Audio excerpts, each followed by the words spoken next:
shock is profound. But when two planes are found in the wreckage, the runway was occupied, and that's something that should never happen. the extent of the tragedy is multiplied.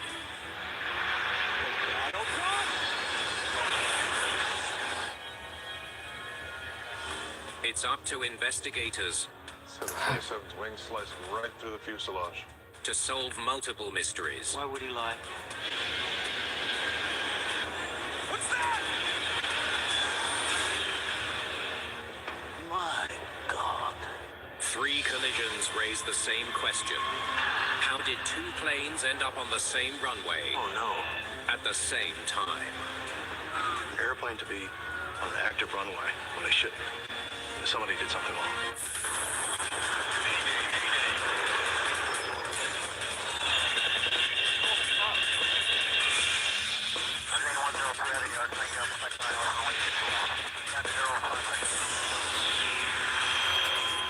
Ooh.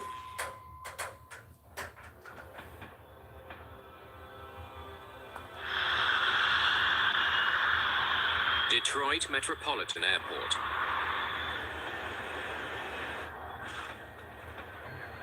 In the tower, Man, I don't think I've ever seen fog this bad. controllers are dealing with fog that's blanketed the entire airport. It's so thick they can't see the planes they're guiding. Northwest 299, ready to taxi. Northwest 299, Metro Ground, taxi to runway 3 center via Oscar 6, Fox, and X-ray. The ground controller is directing Northwest Flight 299 to the runway. It's a Boeing 727 bound for Memphis with 146 passengers on board. Only way they could know where the aircraft were on the airport was to have the pilots give them positions as to where they were. Northwest 299, what's your position now? Okay, we just turned down onto X-ray 299. Roger, switch to tower control. 118.4. After reaching the runway threshold, control of the 727 passes from the ground controller to the tower controller. Northwest 299, Metro Tower. Runway 3, center, clear for takeoff.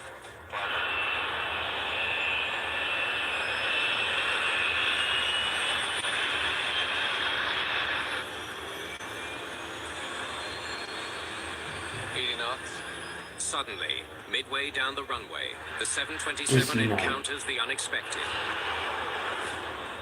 A DC-9 with 40 passengers on board. In its cockpit, Oh no! there's Oh, no. nothing the pilots can do to prevent a collision.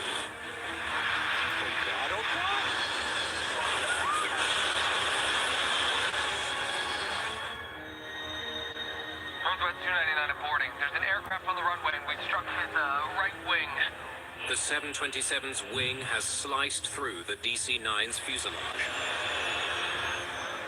Inside the DC-9, there's chaos.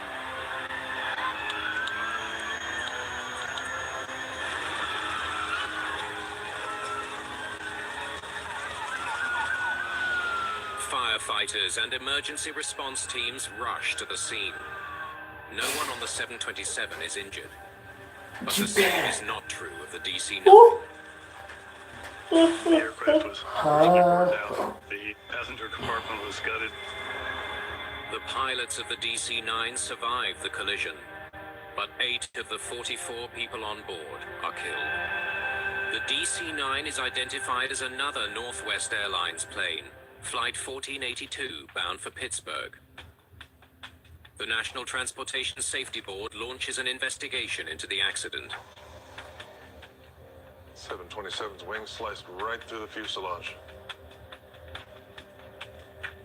We obviously knew what happened in a gross sense. Two aircraft came together and a tragic event occurred. How did the DC-9 end up in the path of the oncoming 727? Investigators immediately suspect the thick fog played a major part in the accident.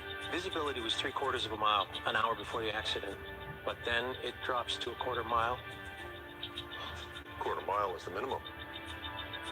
Did the DC-9 get lost in the fog on the way to the runway? visibility was at least 1/4 mile. That would allow operations to continue. Before the accident, every other aircraft that took off had no problem at all finding the end of the proper runway and departing, but our men in the DC-9 didn't do this. Why did the DC-9 lose its way when other aircraft didn't? Investigators wonder if ground control is at fault. I cleared them to use Oscar 6, Foxtrot, and X-ray to runway 3 center. The ground controller tells investigators he gave the DC-9's crew, First Officer Jim Shiffens and Captain Bill Lovelace, specific instructions to the runway. 1482, taxi to Oscar 6 to Foxtrot, report making the right turn on X-ray. Oscar 6 to Foxtrot, report X-ray. Beginning on taxiway Oscar 6, the aircraft was to take Foxtrot and then X-ray to the start of the runway. Northwest 1482, what's your position now? But when asked for an update on their progress, We're headed eastbound on Oscar 6 here. Eastbound on Oscar 6. the crew's response didn't make sense. They announced that they were eastbound on Oscar 6, which was an impossibility. It's a northwest, southeast oriented taxiway. Okay, I think we might have missed Oscar 6. See a sign here that says the arrow's to Oscar 5. The folks in the tower realized that the pilots in the DC-9 were probably becoming a little confused about where they were. Instead of remaining straight on Oscar 6, the aircraft turned left and passed taxiway Oscar 5. I realized they had made a wrong turn, so I gave them directions to get them back on track. Northwest 1482 at Oscar 4. Make the right turn onto X-ray, report crossing 927. The DC-9 was then directed to continue straight to Oscar 4, turn right onto X-ray, cross inactive runway 927, and then follow X-ray back to the runway for takeoff. Roger, at Oscar 4, make the right turn onto X-ray. The DC-9 radioed back, okay, I understand, or something to that effect. And everybody calmed down and thought that they had straightened everything out. But somehow, 5 minutes later, the DC-9 ended up on the active runway. Somebody did something wrong. Investigators need to find out who and why. We hoped we would find out. Why did you miss all this and wind up on an active runway? Investigators interview the DC-9's crew, starting with Captain Bill Lovelace. The captain was kind of a mild-mannered fellow. He loved to fly. I wasn't familiar with the layout of the taxiways and runways. He recently returned to flying after a 6-year medical leave and was unfamiliar with the airport in Detroit. So I asked my first officer, where you been flying out of? Memphis and Detroit. Good, you can help me find my way around these taxiways here in Detroit. I sure can. First officer had bragged about his knowledge of the airport. That would have enhanced the likelihood that the captain would have trusted the first officer to help navigate in Detroit. I thought, great, someone in the co-pilot seat who knows where he's going. But we still got lost somehow.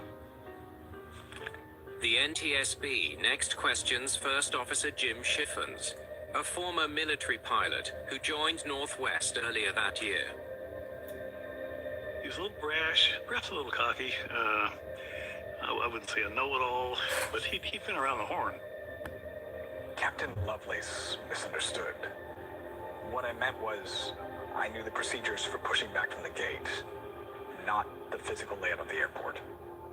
Investigators conclude the first officer, whether deliberately or not, misled the captain about his knowledge of the airport.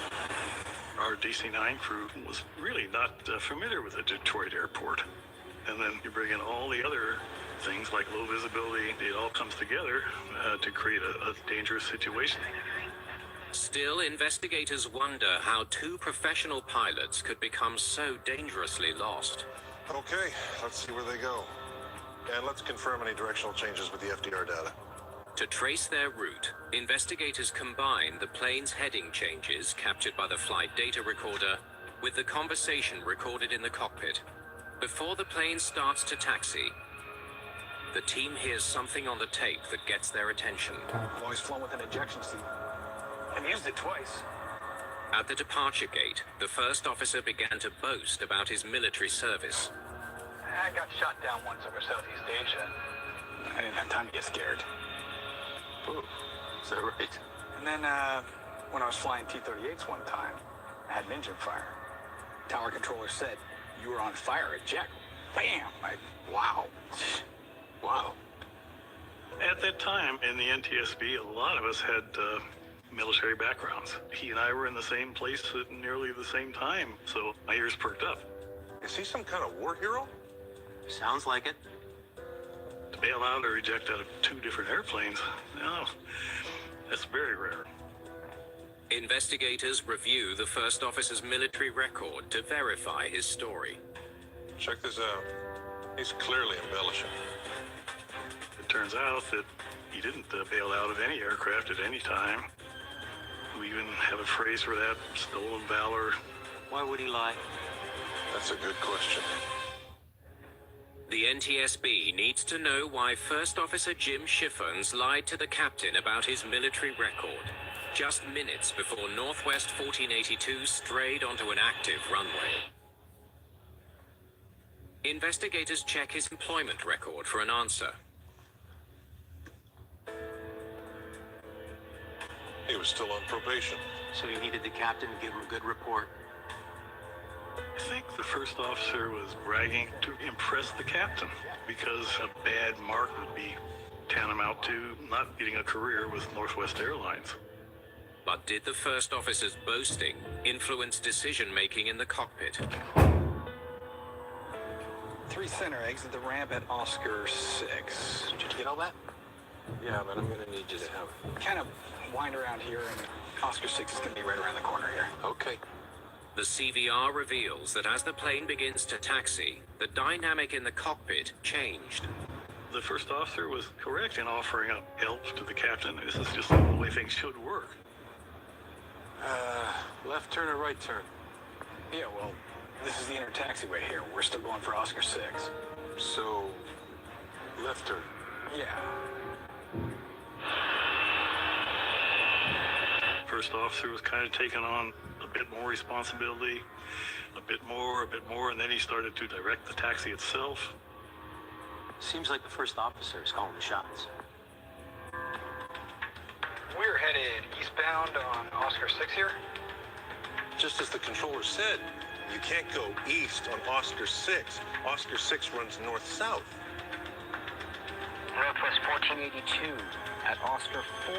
Take the right turn on X-ray. Report crossing 927. As their predicament worsened, So, what do we do here? You make the right turn, report crossing 27. the captain became completely reliant on the first officer's guidance. This role reversal was pretty total. There's Oscar 4. This is X-ray. Okay, so the last instruction was that Oscar 4 turn right onto X-ray. Right over here, then. Yeah, that way. I think we're on X-ray here now. There is no way they're on X-ray. They never make it onto X-ray. The captain suddenly realized they missed the taxiway and were now on a runway. What runway is this? Turn left over there. No, wait, that's a runway 2. They are totally disoriented. Tell them we're out here, we're stuck. We can't see anything, But I believe we're on a runway. Somehow, they've made it here. and we've got two planes facing each other on the same runway. But there's signs and surface markings all along here. I don't get it. When an aircraft gets lost on the airfield, usually the pilots will spot signs or something like that, help clarify the position in the controller's mind of where the aircraft is exactly. Investigators are baffled. Why didn't the airport's signs and runway markings prevent the pilots from getting lost? To better understand what happened, Let's do this. investigators retrace their route. The only way to fix this in our minds was to perform what we call a taxi demonstration. Wow. Will you look at that? The team discovers that the yellow taxi markings were badly faded. I can barely see it on a bright day. It was obvious that if we got confused in broad daylight with no fog, perfect visibility, that the issue was more acute when you could barely see your hand in front of your face out there.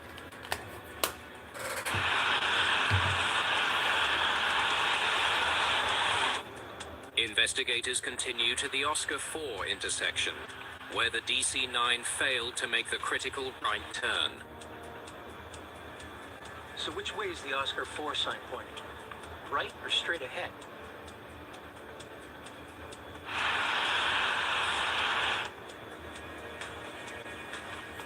They discover that the signage at the intersection is confusing.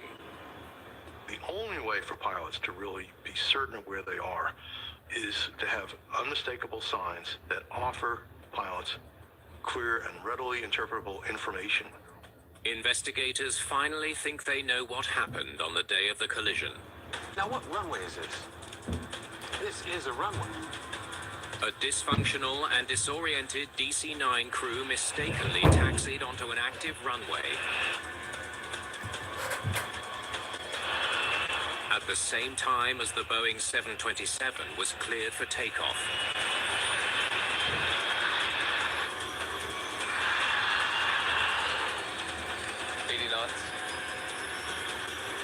Oh no.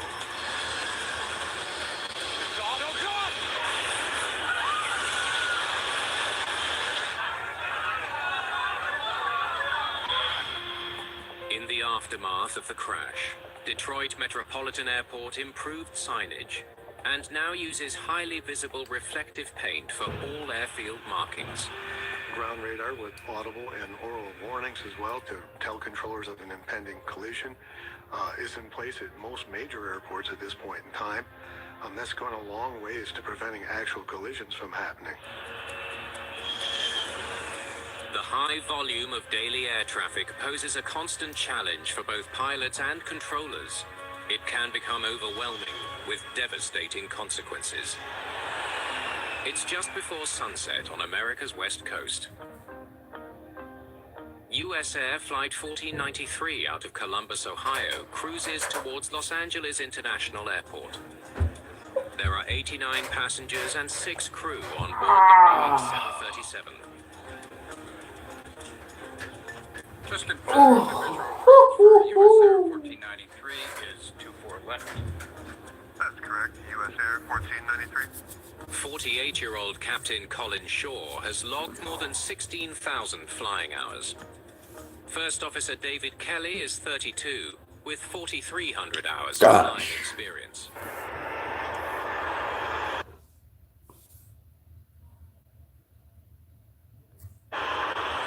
In the control tower,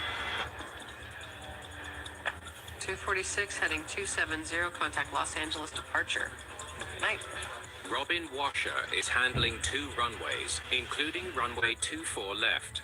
Like all controllers, she uses flight strips to keep track of all planes arriving and departing. Skywest 569, taxi to position hold, runway 24 left. Traffic will cross downfield. Roger. 8 miles from LAX, the pilots radio for landing instructions. US Air 1493, inside Rome. But there's no response. Washer is busy with other planes on the ground. Sundance 518, taxi across runway 24 left. Contact ground 0.65 when you're off the runway. Flight 1493 can't land until it receives Washer's clearance. US Air 1493 for the left side, 24 left. The 737 is only 1 minute from the runway. Out of 1,000 feet.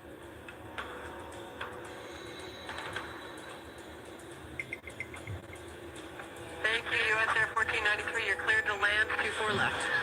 Clear to land, 24 left, 1493. Looks real good.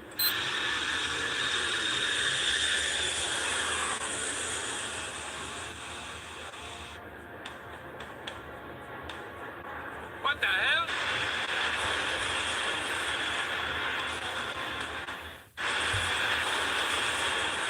US Air 1493 bursts into flames upon landing at LAX. It skids across the tarmac and slams into an abandoned building.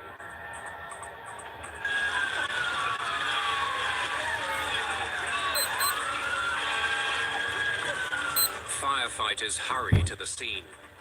20 people on the flight are dead.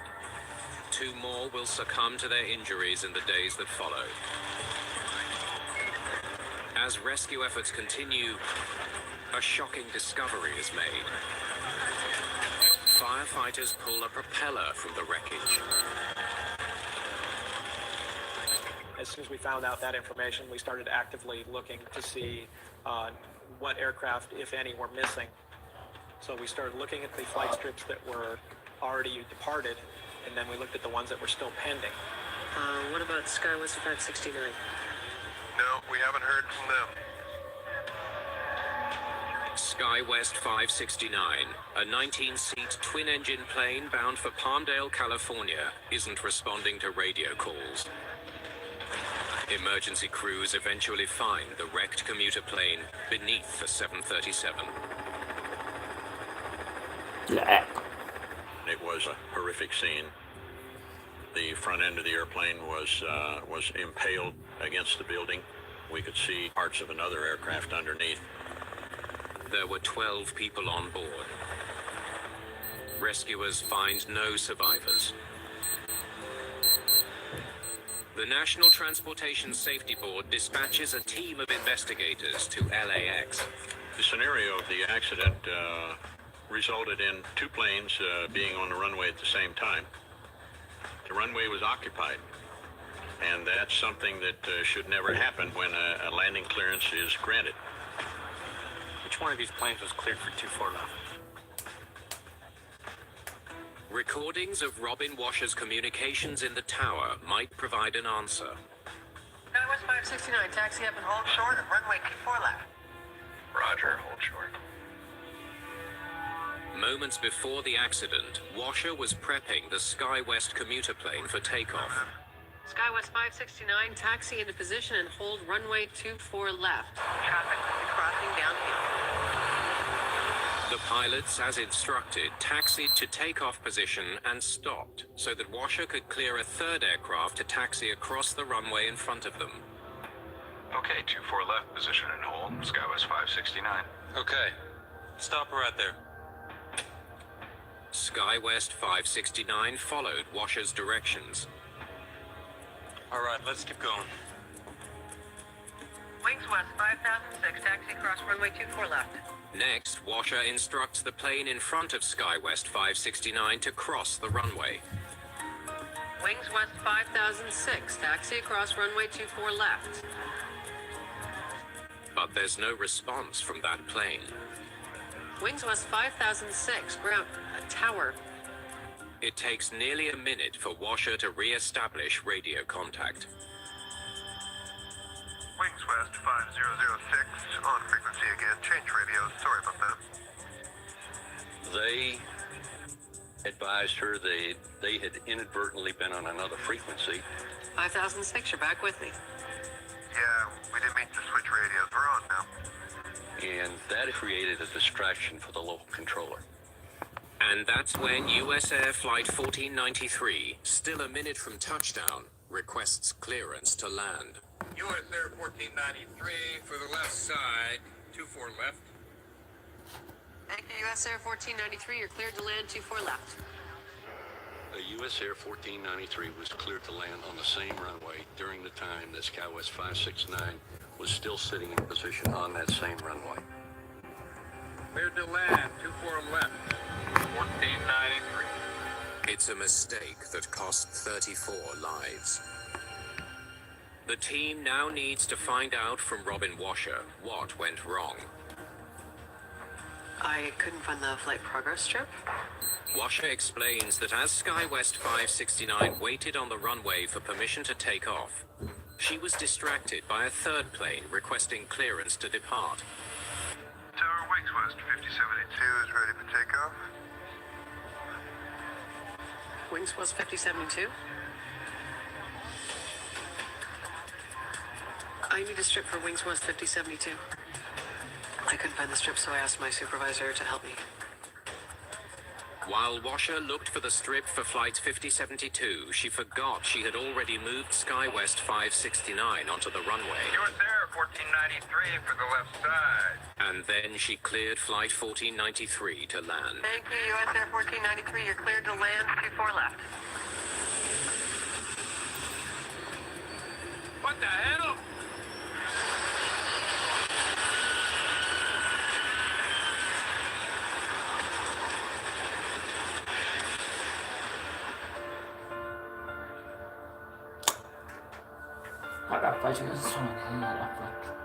This is a situation that no controller wants to go through. You train your whole career for this not to happen. But the NTSB isn't ready to close the case of the LAX collision yet. Anytime that you do an investigation, it's easy to point the blame at one individual.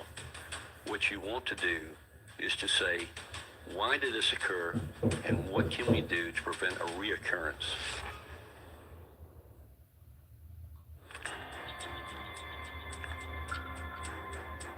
Documents provided by LAX air traffic controllers have revealed that the tower was understaffed in the months before the deadly collision on runway 24 left. And that some sections of the runway are invisible to controllers. We went up in the tower and asked the air traffic controllers to step aside while we sat in their chairs and looked out the window. The view that the air traffic controller was presented with had an obstruction, a light pole that produced a glare.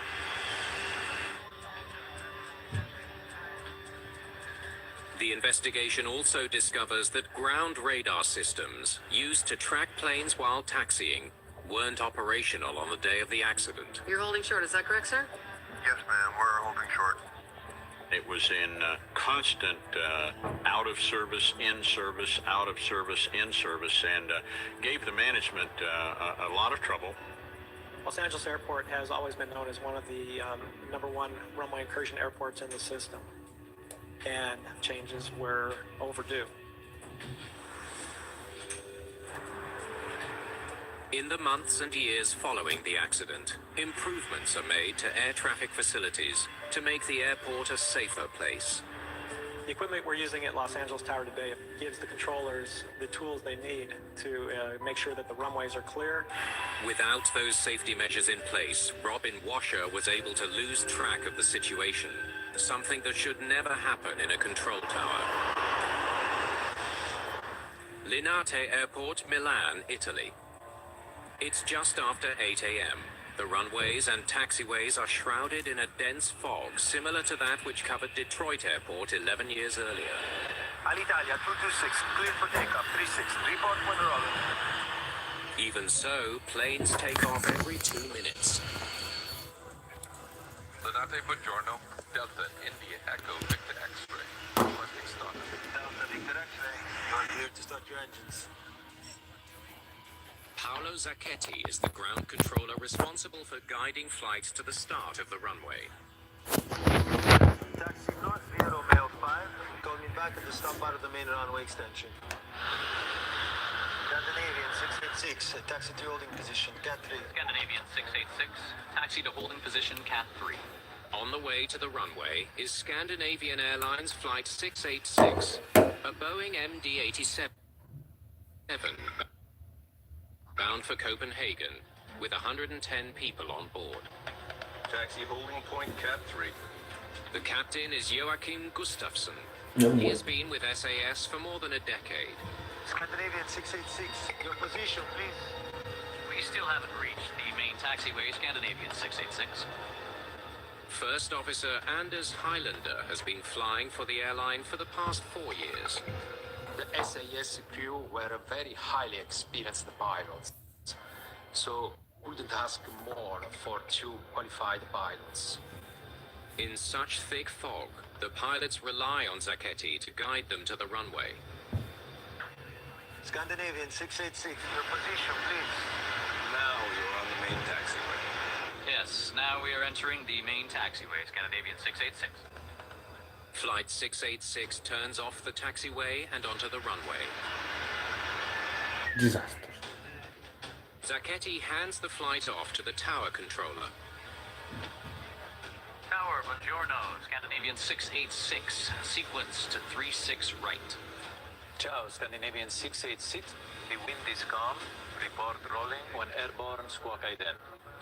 The flight is cleared for takeoff at 8:09 a.m. Ah, And we are rolling, Scandinavian 686. disaster strike. On. Set thrust.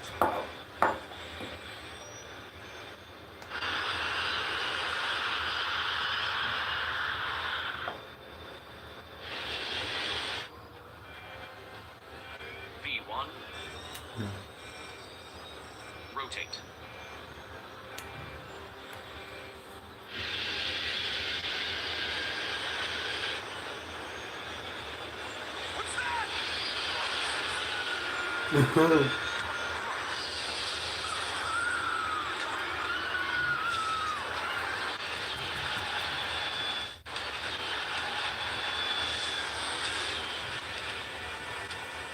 Scandinavian Airlines Flight 686 has been struck by catastrophe. But because of the thick fog, no one is aware of it. Until a severely burned baggage handler emerges from the fog.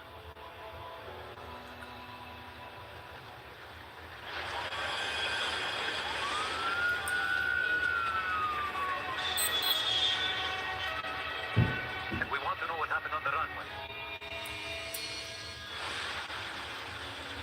10 tons of jet fuel feed a massive fire where the Boeing MD-87 has collided with one of Linate Airport's hangars. Awful, terrible devastation. The collapse of a roof of the hangar and the disaster plane completely destroyed. While emergency crews battle the fire, There are 2 aircraft unaccounted for.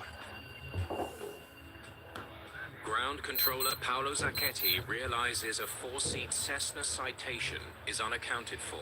The main attention was focused on the disaster plane, and so nobody thought that there was another plane. A private aircraft is missing, a Cessna 525. Ground crews immediately organize a search. 26 minutes after the crash, they find what's left of the Cessna midway down the runway where the accident occurred.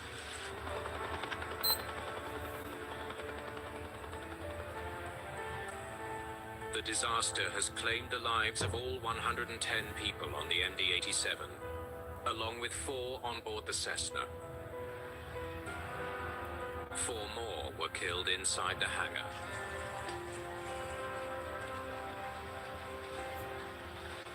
This is the most serious accident in the history in Italy. My God. Mario Pica is the lead investigator for Italy's National Agency for Flight Safety, the ANSV.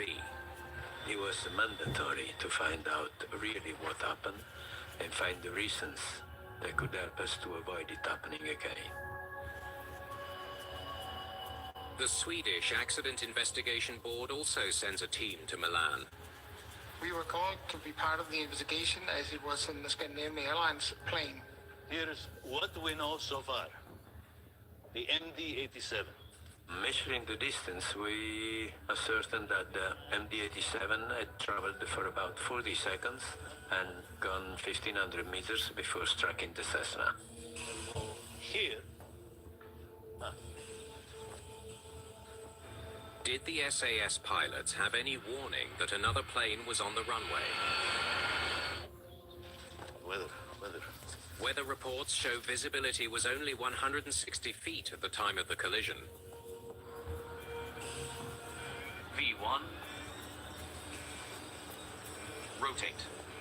That means SAS pilots wouldn't have been able to see the Cessna until just before impact. What's that? With the heavy fog of that morning, it was clear that the environmental factor was a contributing cause of the event. Modern airports like Linate operate safely in low visibility every day. Planes can avoid each other at night, so why should it be any difference in fog? What went wrong the morning of the accident? We have to consider this right off the bat. One of the first thoughts that came to mind was Pilot error. the possibility of a pilot error. One of the pilots was not where he was supposed to be. The question is, which one? Investigators turn to control tower recordings for answers. We have to listen to the facts. Our expectation was that the ATC recording would reveal what actually was being said that morning. They paid close attention to ground controller Paolo Zacchetti's conversations with the Cessna, call sign Delta Victor X-Ray. Delta Victor X-Ray, taxi north via Romeo 5. Call me back at the stop out of the main runway extension. Roger, via Romeo 5. Call you back before reaching main runway. Zacchetti instructed the Cessna to go north from the apron along taxiway Romeo 5 to a taxiway that runs parallel to runway 36R. The route should have kept the Cessna off the runway. But he ended up here instead. Investigators make a shocking discovery. The Cessna didn't follow the taxiway Romeo 5 for which it had been authorized, but took instead taxiway Romeo 6. It seems that the Cessna pilots made the fatal error that caused the crash. Call you back before reaching main runway. But the revelation raises an important question. So why didn't anyone notice? It's ground control's job to monitor the movement of all aircraft across the airport. That morning, it was Paolo Zacchetti's responsibility. Delta Victor X-Ray, continue your taxi on the main apron. Roger, continue to taxi on main apron, Delta Victor X-Ray. That is correct, and please call me back entering the main taxiway. Main apron? Main taxiway? But Linate Airport has several aprons and taxiways, none of them designated as main. Investigators now want to know how Zacchetti lost track of the Cessna. Air traffic control recordings reveal that Paolo Zacchetti failed to clearly differentiate aprons from taxiways when giving directions to the Cessna that collided with an MD-87. Please call me back entering the main taxiway. The communication with the tower and the pilots that morning of the accident was inconsistent. They used the word main for different things. Main runway, main apron, main taxiway. The controller's choice of words may have led the Cessna pilots to believe they were on the correct route. Said it was a communication below acceptable standard. Play that again. Investigators also hear a transmission from the Cessna Approaching Sierra 4. that puzzles them further. I don't see it anywhere. It's not here. Listening to the communications, I was baffled when I heard pilot reporting a Sierra 4. The controller's maps don't show S4 at all. Investigators are beginning to suspect the error goes beyond the poor communications between Zacchetti and the Cessna's pilot. I asked him if he knew where Sierra 4 was. Where is Sierra 4? I have no idea. That was very simple. He confessed he didn't know where Sierra 4 was. Pika learns that Zacchetti's managers never gave him a tour of the taxiways as part of his training. Approaching Sierra 4. Delta Victor X-ray. Roger. Maintain the stop bar. I'll call you back. Had he received proper training, Zacchetti would have realized the Cessna wasn't on taxiway Romeo 5 as instructed. It was instead on Romeo 6 and about to cross the active runway. Air traffic controller didn't stop the Cessna. Delta Victor X-ray. And at that moment, the tower clears the MD-87 for takeoff. Scandinavian 686 Linate. Cleared for takeoff. Delta Victor X-ray. Continue your taxi on the main apron. He should have stopped the Cessna, but unfortunately, Roger, continues the taxi on main apron. he thought that the Cessna was on R5 taxiway. It's a fatal series of errors. And we are rolling Scandinavian 686. Just as the MD-87 reaches a speed of 145 knots, or 160 miles per hour, the Cessna crosses the runway.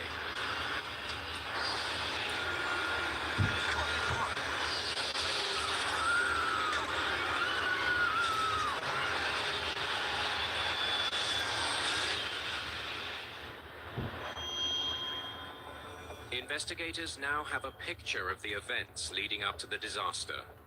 But they still wonder, why didn't taxiway direction signs alert the Cessna pilots that they were heading in the wrong direction? The team looks at guidance signs at Linate Airport that are supposed to help guide the pilots. The status of those markings were in a very poor condition. It was surrounded by high grass, and there was only a very few of those markings. The markings painted directly onto the tarmac are also vital for pilots. When we came to the intersection between Romeo 5 and Romeo 6, we could see that the markings on the ground were so badly painted that even in good visibility it was difficult to read them. The faded markings help to explain why the Cessna turned right, when to avoid the runway it should have turned left. But investigators know Linate Airport should have yet another tool to prevent this kind of disaster. Ground radar that can detect the movement of all aircraft and vehicles on the surface of an airport. Delta Victor X-ray. Confirm your position? But when the team talks to controllers, No. There is no ground radar at Linate. We have not had it in years. they discover another deficiency at Linate. The ground radar of Linate, the old one was dismantled, the new one was in boxes, had been there for years and not yet installed. Why? I don't know. Everything which could go wrong did go wrong at that airport. In the aftermath, Linate underwent a major overhaul to improve safety. Alitalia 212, hold your position. You are crossing an active runway. Repeat, hold your position. Alitalia 212.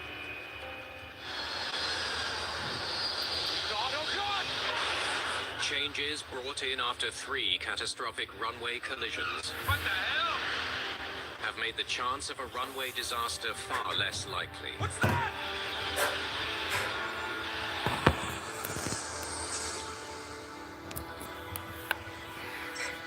Right now, air traffic controllers have a tremendous amount of resources available to them versus what they did even 10, 20 years ago. And I think the safety record that we have in the industry shows their ability. The air traffic control world has grown so much for the better.